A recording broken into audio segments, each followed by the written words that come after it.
Hello, folks. Piney Woods Prepper here. Well, we're back in segment two of my ham radio adventures.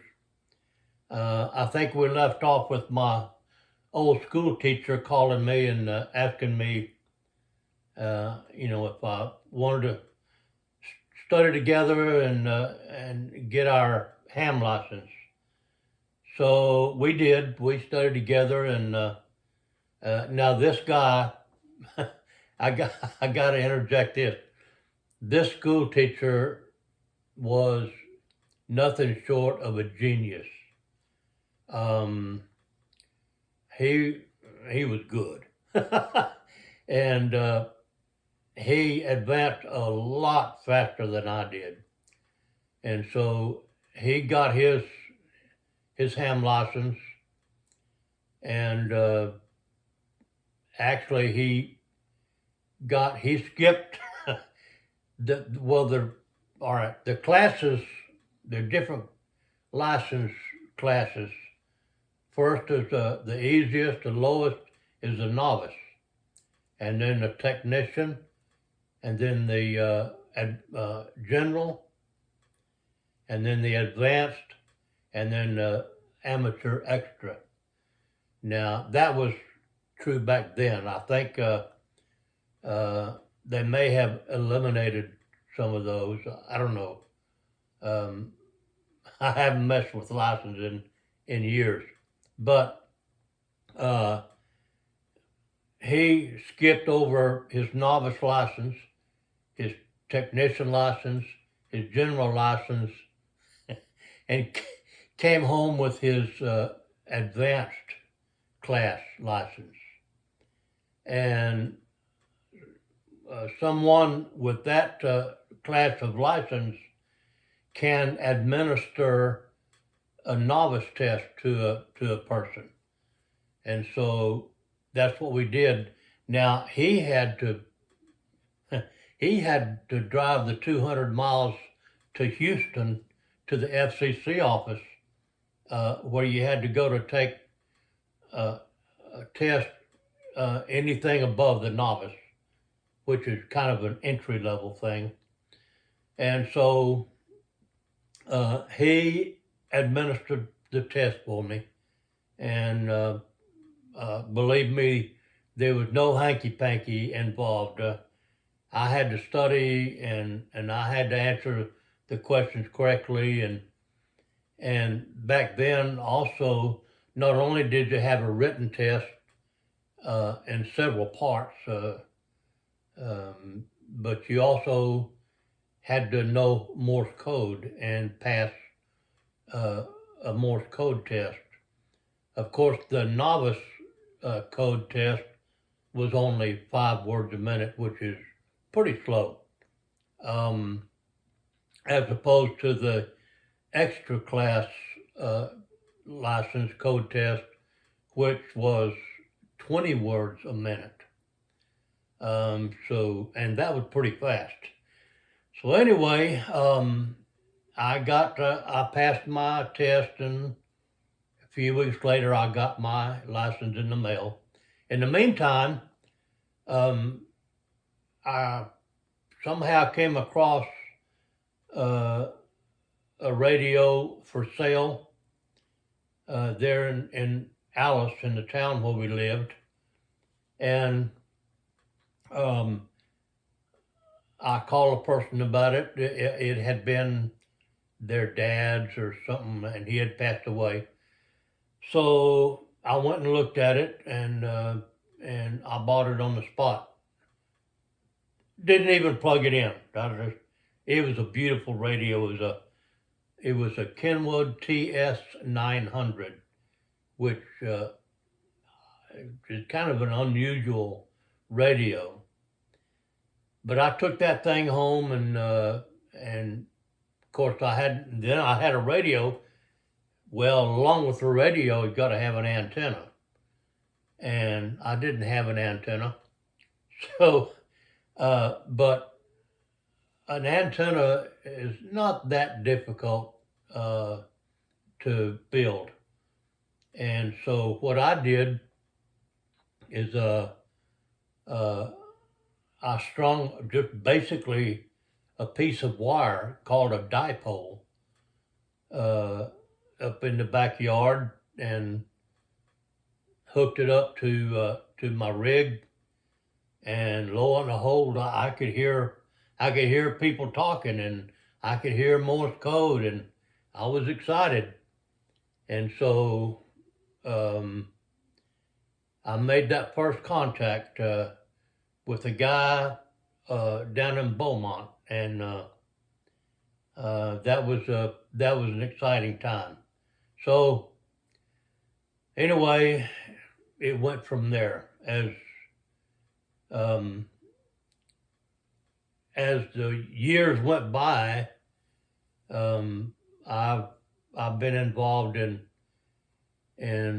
a couple of different ham radio clubs, and in fact, my actual ham radio operating, I have over 100 countries confirmed, and I should have pulled. I've got a big. It's like almost like a photo album,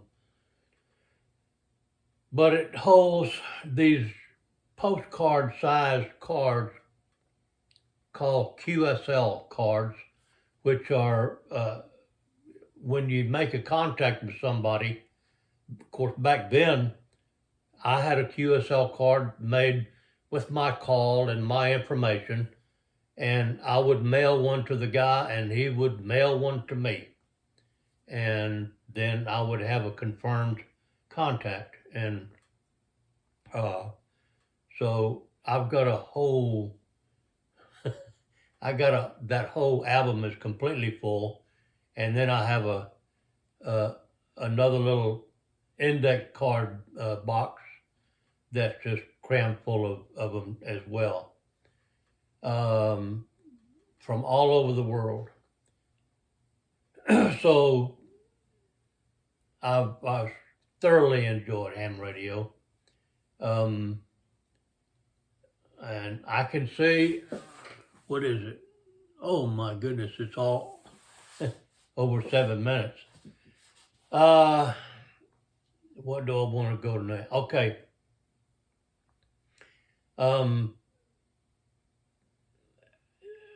For a while, for several years, my company had transferred me to a little town called Refugio, which is between Corpus Christi and Victoria, and there's a little gas plant there where I was transferred to, and I happened to come across a group of guys that had a ham radio club, and of course they invited me to attend, which I did, and I made some lifelong friends. Of course, most of these guys were older guys, and I was a new kid on the block. At that time, I was probably in my 30s, and so when there was a job to be done on somebody's antenna, which involved climbing a tower, guess who got to do it? Well, one other fella and myself did pretty much all of the climbing tower work, and but that was good experience. I learned a lot, and there's some of the individuals in the club. This one fella in particular, his name was Ralph. His call was WD5JBS. And Ralph was totally blind. He had I think, an automobile accident years before, and it completely took his eyesight. And so for a long time, he had a CB radio, and and so he talked to people on the CB. Well, somebody introduced him to ham radio, and so he somehow studied and got his license, and so uh, he was one of the mainstays. Ralph's Ralph's thing was Morse code. We called it CW, continuous wave, but Morse code. And that guy could work Morse code in his sleep. I mean fast, probably 50, 60 words a minute. And he could be sitting there, having this code conversation with somebody, and hold a conversation with you sitting there in the room with him. That guy was something else. So, and of course he kept egging me on to improve, because Morse code, I enjoyed it, but it was stressful at the same time. And so anyway, he would get me to get on the air, and we would use code. Now I'll back up and say, as a novice, that was the only thing you could do was Morse code at the time. You might as well not even own a microphone, because you couldn't use it. You had to use Morse code. And then as you upgraded your license, then you could talk on the air. So, and I did that in pretty short order. I got my general class ticket, license or ticket, what we called it. And so I could talk on a microphone. But old Ralph, he got me into CW, Morse code, and helped me get my speed up. And so he wanted to upgrade. He had a general class ticket. He wanted to upgrade to advanced, and asked me if I would take him to Houston, so he could take the test. And I said, sure. So he said, well, there's the questions on these tests, they came out with it was like a book, and it had every possible question, hundreds of questions, but the test would, I think, had maybe 20 questions or 30 questions, I don't know. But you had to study these hundreds of questions, because you didn't know which of the questions would be on the test. So, and he asked me, he said, I need to study the questions. He said, and they were multiple choice, which helped a little bit. And he said, would you go through that book and record the questions and the answer, so I can play it over and over and learn it? And I said, sure. And so I did that. And like I said, there were hundreds of questions. And so after doing that, I got a little kind of familiar with the questions as well. And as it ended up, when I took him to Houston to take his test, the guy told me, he said, well, while you're here, do you want to upgrade? And I said, well, I'm not prepared, but I will. And long story short, I didn't pass. I passed the written test, but I didn't pass the code test. So, but I went back home and I worked on it, and in another month or two, I did pass the code, the test, and upgraded to advanced. And then probably a year later, again at the insistence of Ralph, I kept working on my Morse code and went and took my extra class license test with a 20 word a minute Morse code, and I passed. So I became an extra class ham radio operator, and that was a proud day for me because I never dreamed in a million years that I would be an extra class. So I have old Ralph to thank of that for that, and he'll always be in my fond memories. Unfortunately, we lost Ralph. Well, I think pretty much all of the fellas in the club, like I said, were older, and I think they've all pretty much all gone the way of Ralph and left this world. But they left an indelible memory for me, a fond memory. So that's just another aspect of ham radio, I guess. So anyway, all right, let me go back.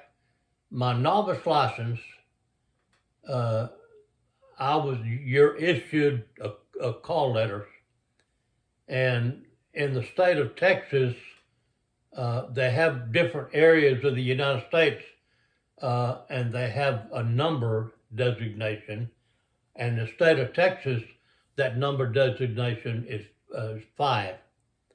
And so I was issued the call letters, KA5DYZ, or of course, you have to use phonetics a lot. So it was Kilo Alpha 5 Delta Yankee Zulu. And my daughter to this day, I had a mobile rig in the car, and we'd be going on a trip, and I'd be talking on the radio some, and I would give my call pretty often, and to this day she still says KA5DYZ. she'll never forget. Of course, I've upgraded to advanced, and then my call letters were Kilo Echo 5 Yankee November, KE5YN. And then when I upgraded to extra class, I was issued the call NV5X. If you can see my little wooden thing here, NV5X, November Victor 5 X-ray. So, and this, I have to talk about this. I became, after I had upgraded to extra, I became a certified examiner as well. And so our radio club there offered testing. And so several people from the community, we offered classes to help them, learn the stuff. And then we gave the test. And one of the fellows that came and took his test and got his license, and joined the club, probably a few weeks after that, he came on one night to the meeting, and he gave me that, for my help and helping him to get his license. So there's just a million stories like that. I could tell you about some of the contacts that I made that were memorable. I'll tell you about a couple of them out of the hundreds probably.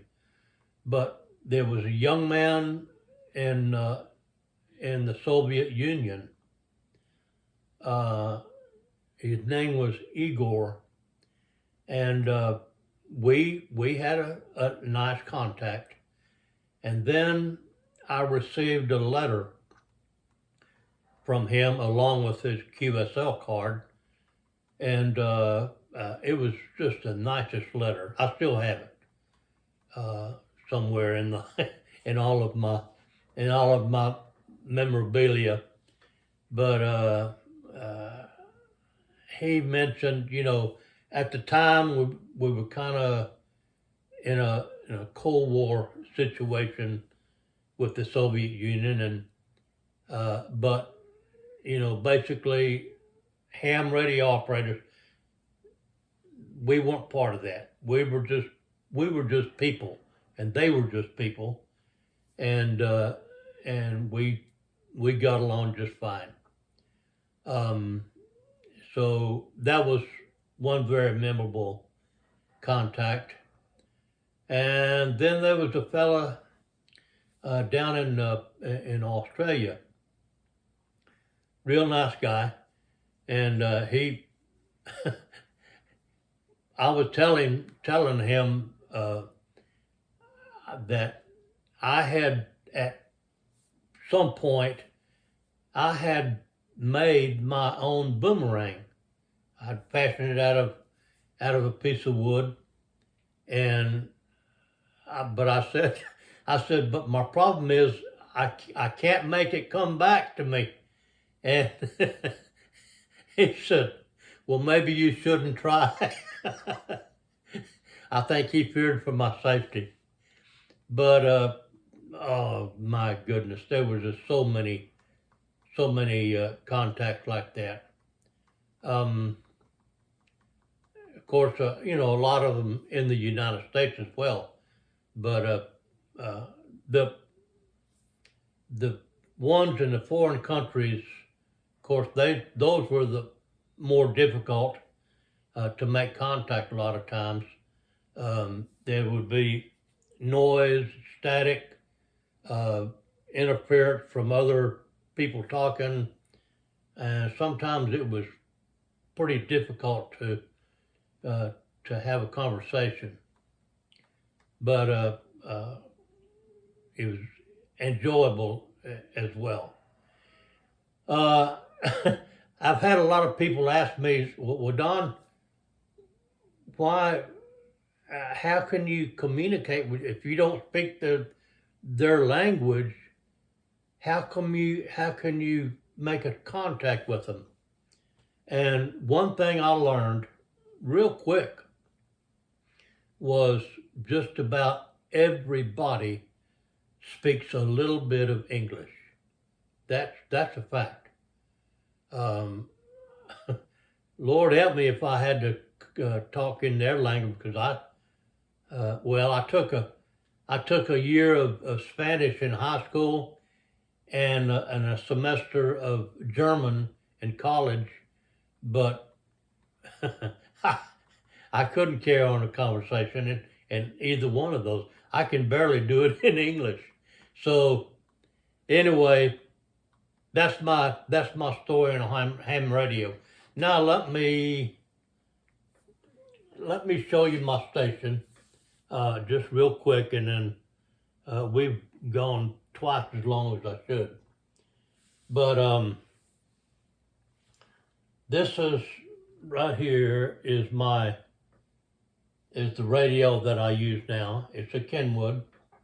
I'm a Kenwood man. Just about practically every radio I've ever had was a Kenwood. And one thing about ham radio, like CB radio and these other services, the maximum power you can run legally is 5 watts. Well, ham radio, the maximum legal power is 2,000 watts. So you can reach out there and touch someone. But this particular rig, and most of them that you get off the shelf, run around 100 watts, which is plenty. I tried they have what they call a linear amplifier. And you can hook that up to a radio and just get just a bunch of power. But I borrowed one from a guy one time, and I tried it, and I wasn't impressed. So basically, all of my contacts in all of these countries was on a little 100-watt radio, and a lot of times with just a dipole, a piece of wire basically, cut to a certain length. And so that's my rig. And right next to it is my Morse code key. And you just tap it, of course, you hit it quickly for a dot and hold it down a little bit for a dash. And that's how you send Morse code, different combinations of dots and dashes. And one thing I'm going to brag, a lot of my QSL cards, they would have their station information, and then there would be a little area for them to make comments. And I had several of them to tell me that I had what they call a good fist. Not that kind of fist, but that's how they referred to someone who operated a straight key like this. Now there are electronic keyers that are a lot easier, and you can go faster, I suppose. But I always prefer the straight key.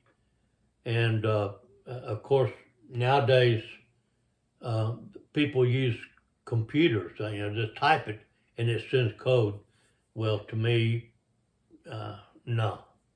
If I can't send code or listen to it and receive it, I don't want any part of it. So to each his own. I'm not going to badmouth anybody that does that, but to me, it cheapens ham radio. So anyway,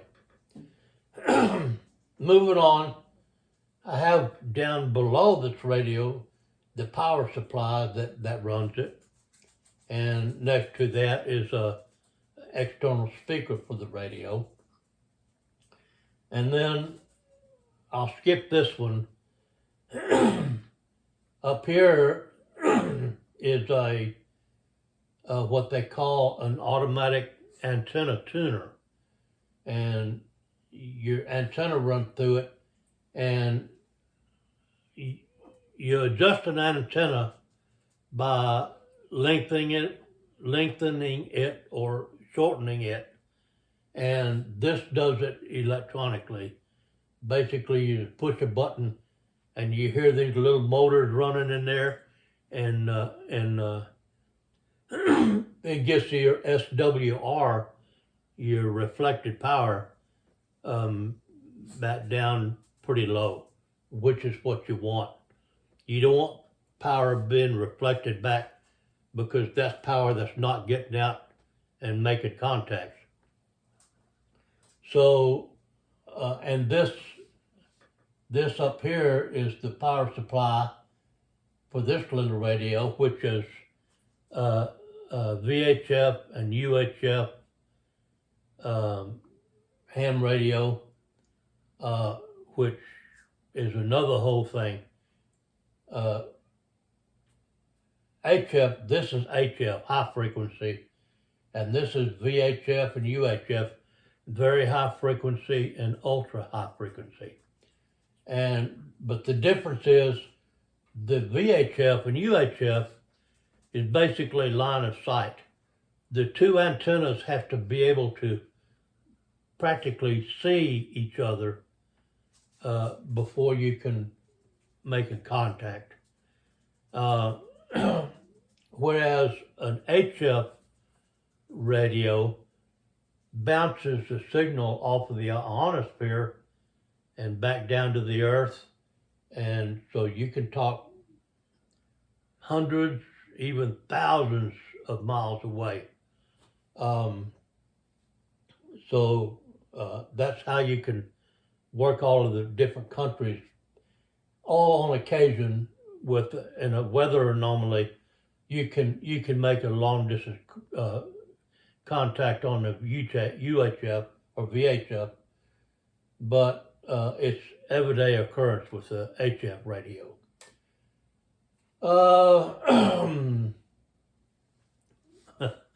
Now, I said that's line of sight, and basically it is, but there's some of these hams, well, they have more money than they got sense, I guess. I'm teasing. But they have these little niche, different niches in ham radio, and that they get involved in, and one of them is called moon bounce, and they point their antenna at the moon, and they have a highly directional antenna, and they can bounce their signal off of the moon and then come back to Earth and hear their own signal, I think like 6 seconds later or several seconds after they say it, they can hear it. But people in other places can't hear it too, so they communicate via moon bounce, which is crazy. It's neat, but it's not for me. I'll take just bouncing the signal off the ionosphere. Okay, I'm going to end up with this radio right here. And this is the only rig that is not functional, but I don't intend for it to be. When I was a kid, probably in my early teens, I wanted a radio so bad, even just a receiver. And there was a company called Allied Radio, and they made kits that you could put together, which this is one of those kits. It is called Night Kits, KNIGHT, and this is a shortwave receiver called a Star Roamer. And I would look at those. It was like $39 back then, but it might have been $39,000 because I was too poor to buy one. So I would drool over them in the catalog, and I said someday I'm going to have a Night Kit Star Roamer. And so several years ago, I happened to come across one on eBay, and I put in a bid and I got it, and here it sits in a place of honor on my table. And I just can't tell you how many times I just dreamed back then of having a Night Kit Star Roamer. So I got my Star Roamer now. I don't use it. It doesn't. I don't. Well, it'll come on, but the some of the components in there are so old. They're the capacitors and things that they're not. It doesn't do much. makes a little noise, mostly static. Okay. I think that's pretty much it. So I'm going to wrap it up. I've gone way long. I might have to divide this up into two segments again. But anyway, folks, if you have any questions or comments, put them in the comments. I don't know everything, but I've been a ham for probably 50 years, or a little over 50 years, so I know a thing or two about it, and I'll do my best to answer any questions you might have. But all I can say is it has been a hobby that has has consumed many hours, but they were hours that were well spent. I learned a lot from people in other places. My geography is better, but anyway. So, folks, I appreciate you hanging on as long as you did, and I apologize for the length of time that this is run. But when I get to talking about ham radio, there's so much more I could say, so much more. But maybe one day I'll do I'll do another segment on it and do some different stuff. In fact, and I'm long-winded. So I was going to turn the radio on and show you, but right now my antenna is down. It had a broken connection, and so I got to repair that connection and get it back up. And so maybe if we do this again, I can let you hear some of the stuff that goes on. Anyway, my friends, thanks for coming by. Take care and God bless, and be safe out there.